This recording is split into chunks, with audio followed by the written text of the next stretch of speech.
What is up, everyone? JD here. Hope you're doing well. Today, we're going to be checking out the Guardian Tactical Recon 035. Let's get into it.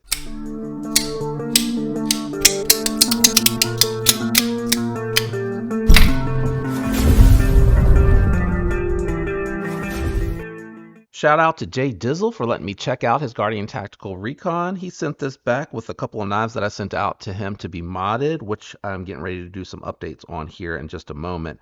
What we're going to be doing today, size comparisons, weigh the knife, and then we'll jump into thoughts and impressions. We're going to do a couple of folders first. Here it is against the Miguron Moyarl, which I think this compares really well to.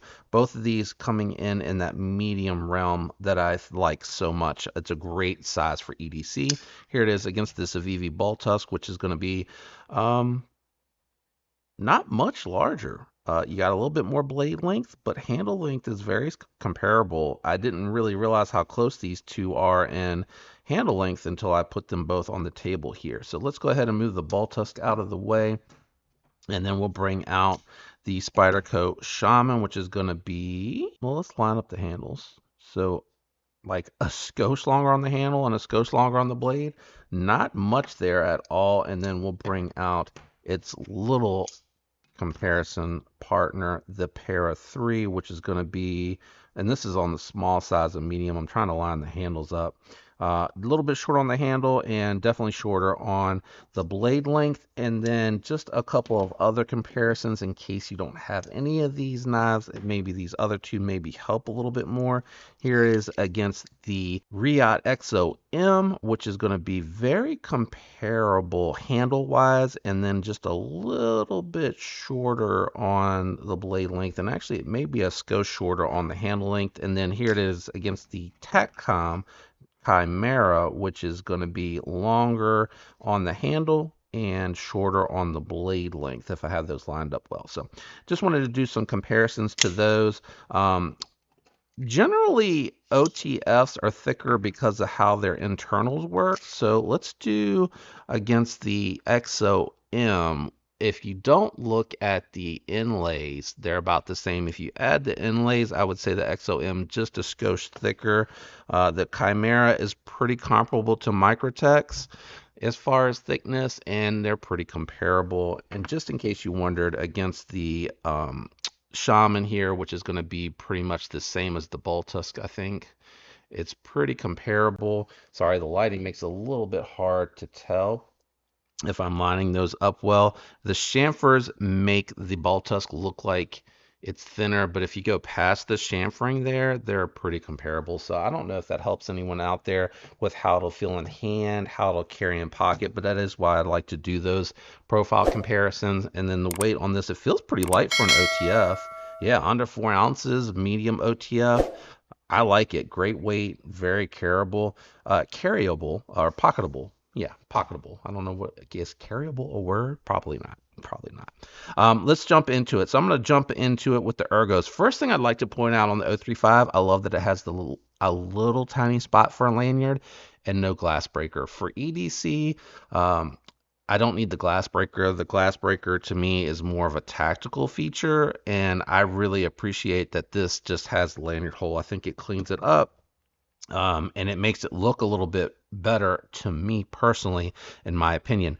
One thing that I like about this, most OTFs, and that's the one thing that I liked about the Chimera, don't have a whole lot extra going on to the body. The body is usually just an oversized shape of the knife and what it needs to go into there to be closed or to put into the pocket. Both the Chimera and the Guardian Tactical, but more so the Guardian Tactical, you have these little milling lines here, which is not new. I've seen that on other OTFs, but it has like a little bit of a cutout here, which makes it nice because it kind of makes you feel a little bit more locked in when you're holding the knife. Well, that's the case with the Guardian Tactical. It actually has very subtle grooves here. For me, I like that second one back for deploying, but I like the first one because it's a nice choke up spot, and I can actually get onto the switch to use this to choke up on the knife for any kind of detailed work or anything like that, and also for any type of power cuts. So very comfortable. I love that feature about it. It's got very tasteful little carved out lines here.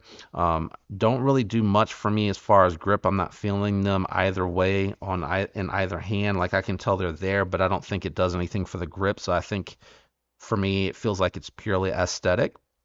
Um, Pocket clip works good, goes in and out of the pocket very nicely. You can feel a little bit of hotness in hand when you're holding it, when you're squeezing down, like if you were to hold it in a very medium strength grip to power cut, to push through thick materials. It just kind of digs into the hand a little bit.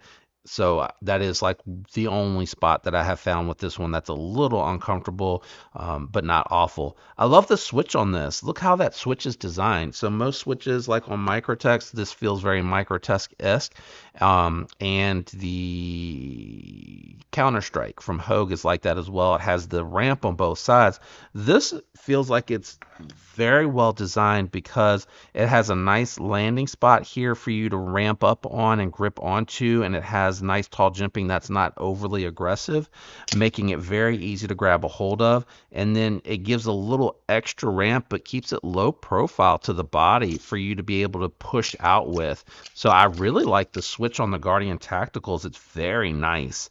That action on here kicks really well. Very, very good. Feels very comparable to Microtex, the Hogue OTFs that I've encountered. It has nice strength to it. Similar blade play up and down, left and right. No jiggling in the pocket. So like if you're jogging with this one or walking with this one in the pocket, it has no pronounced jiggling. Like when I really hit it hard, I might be able to hear it, but just like walking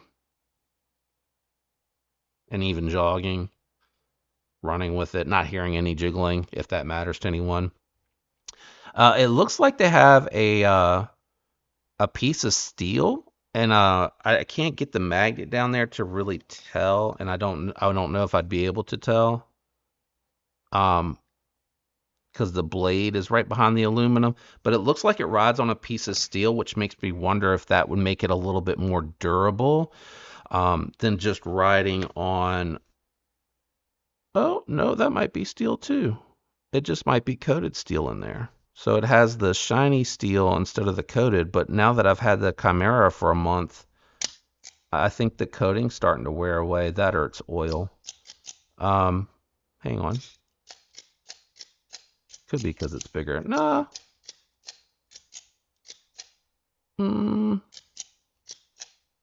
It's too close to call. They're very close. I was wondering if the Best Tech was a little softer. If it is, it's like a hint. It's a hint. They go in and out. Very snappy, though. Very, very snappy. I like this one a lot. Damn you, J Dizzle. You got me wanting one, man. You got me wanting one. Shame on you.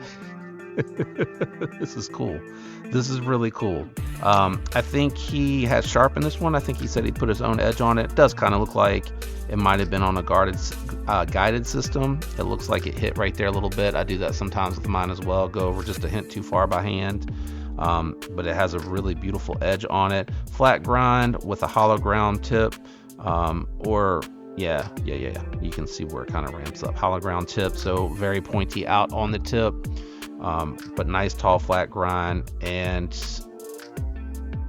the blade stock thickness, it's a little thick. Not awful. I feel like it'd probably be comparable to Microtech and Hogue. I think that's why this does work, even though it doesn't have as tall of a flat grind. I think it's just because it's a thinner blade stock, and then they swedged it out on the tip, so it goes through the materials really nice with the Chimera. Starting price on these, $280, USA made, LMAX Super Steel. Beautiful knife. I really like this. Ergonomically, I actually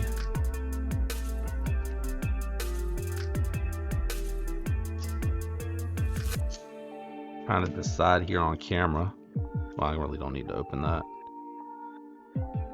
This was more flat with a little bit of contouring on the end here, which is one of the reasons that I like this. This one's flat with those same grip lines there, but just the forward points for choking up and choking back. I like them all, man. I like that they add that and it's not just a stick in your hand. They're very nice. And OTFs are new here, so I'm just getting acquainted with them, which I'm so grateful that he sent this along for me to check out. Really cool. I do like it. It's really, really cool. Shout out to Jay Dizzle for letting me check this out. Shout out to you guys for using those links, for liking, commenting, and being subscribed to the channel. I appreciate the support, and I love you guys for that. I hope you have a fantastic week. Until next time, peace.